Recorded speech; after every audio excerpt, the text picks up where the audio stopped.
Punk against Big Show. We learned tonight is joined by Alberto Del Rio.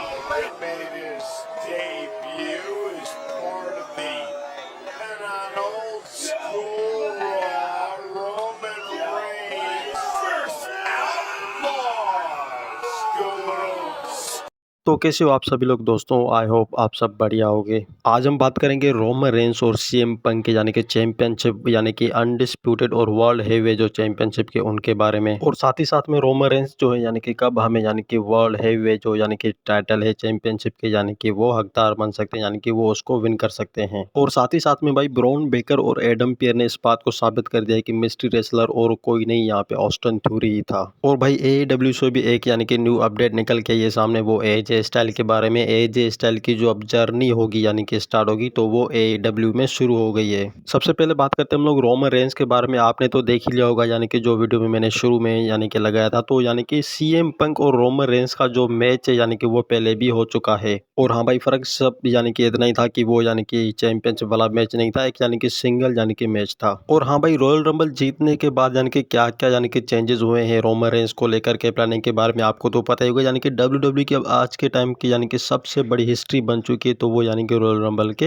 Winner के बारे में, वो है रोमन रेंस। रोमन रेंस ने भाई इस बात को साबित कर दिया है कि यानी कि सीएम पंक मुझे यानी कि रेसलमेनिया की सबसे बड़ी नाइट में मुझे एक्नॉलेज करेगा, ये बात डेफिनेटली होगी। और क्या होगा भाई, यानी कि जब यानी कि रोमन रेंस यानी कि चैंपियनशिप जीतेंगे यानी कि वर्ल्ड हेवीवेट, तो क्या यानी कि WWE में ऐसे यानी कि चेंजेस लाएंगे, यानी कि फिर से जब यानी कि रोमन रेंस ने जब कोरोना के टाइम में स्टार्ट किया था यानी कि WWE को, वैसे यानी कि आगे बढ़ा सकते हैं। देखो भाई, इस बार में हम परफेक्टली हम बात करते हैं, क्योंकि अभी के टाइम में जो रॉयल रंबल जीते हैं रोमन रेंस, तो मुझे लगता है कि काफ़ी यानी कि यहाँ पे जो है बदलाव आ चुके हैं। आप देख ही सकते हो, क्योंकि यहाँ पे WWE की जो व्यूअरशिप है वो काफ़ी यानी कि हद से ज़्यादा बढ़ गई है। और हाँ भाई, इतना तो अंदाज़ा है यानी कि WWE यानी कि रॉयल रंबल जीतने के बाद रोमन रेंस की जो यानी कि व्यूअरशिप है यानी कि WWE की, तो वो भाई यानी कि 100 मिलियन को यानी कि क्रॉस करती है। हाँ भाई, शायद उससे भी ज़्यादा हो सकती है। अब देखो भाई, WWE की ऐसे यानी कि चेंजेस की जो प्लानिंग है, तो वो रोमन रेंस की वजह से हुई है। अब ऐसा तो यहाँ पे डेफिनेटली होगा, क्योंकि यानी कि रेसलमेनिया में जो सबसे बड़ी नाइट होगी वो एक्नॉलेज करेगी,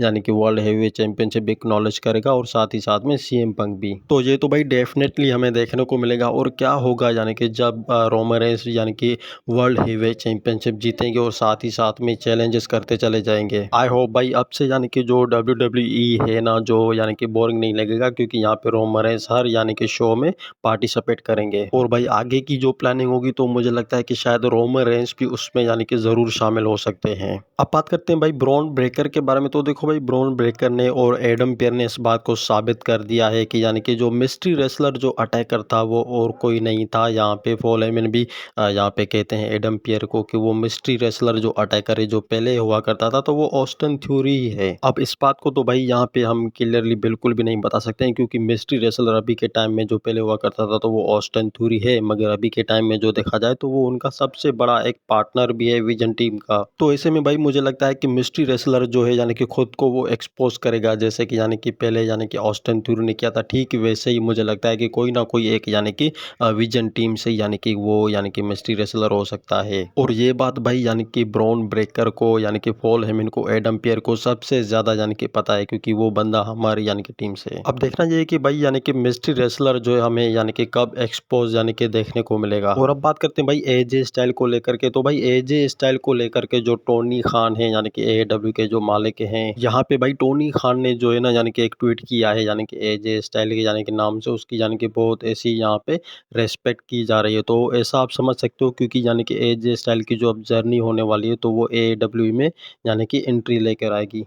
और आपको तो पता है कि ये बात यानी कि सबसे पहले यानी कि AJ स्टाइल ने यहाँ पे जो है वो एक्सपोज कर दी थी, यानी कि जो WWE से रिटायरमेंट लेने के बाद की जो उसकी यानी कि जर्नी स्टार्टिंग होती है, तो वो सीधा यानी कि AEW में एंट्री लेती है। अब भाई डेफिनेटली देखा जाए कि यानी कि AJ स्टाइल को जो WWE में मिलना चाहिए था, वो तो सब कुछ यहाँ पे नहीं मिला, और शायद पॉसिबली हमें यहाँ पे AEW में जो है यानी कि सबसे ज़्यादा परफॉर्मेंस हमें देखने को मिलेगी AJ स्टाइल को। और साथ ही साथ में भाई वो यानी कि चैंपियनशिप को भी यहाँ पे विन कर सकते हैं, क्योंकि आपको तो पता है कि यहाँ पे एंड्राडे जो है वो भी यानी कि पहले WWE में हुआ करता था और अब यानी कि AEW में, और आज के टाइम में जो उसका फ्यूचर है तो वो सबसे यानी कि बेस्ट है, यानी कि AJ स्टाइल से तो बढ़कर है। तो इसकी वजह से शायद मुझे लगता है यही हो सकती है, क्योंकि AJ स्टाइल भी जाना चाहते हैं AEW में। और हाँ भाई, एक तो यानी कि चीज़ हमें जो है ना डेफिनेटली यानी कि देखने को मिल सकती है, और वो ये यानी कि AJ स्टाइल का AEW में प्रोमो, और साथ ही साथ में वो यानी कि टोनी खान के बारे में भी रेस्पेक्ट जैसी बात करेंगे जैसे यानी कि टोनी खान ने की थी। तो देखते हैं भाई आगे की जो यानी कि फ्यूचर है ना वो यानी कि सबसे बेस्ट होने वाला है, क्योंकि AJ स्टाइल भी AEW में चले गए हैं अपने यानी कि फ्यूचर को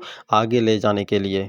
आपको क्या लगता है दोस्तों, यानी कि AJ स्टाइल का जो अब करियर होने वाला है वो AEW में सबसे यानी कि बेस्ट मूवमेंट लेकर आएगा, और साथ ही साथ में जो उसकी लाइफ होगी वो बहुत ही अच्छी गुजरेगी? ये बात कमेंट में आप ज़रूर बताना।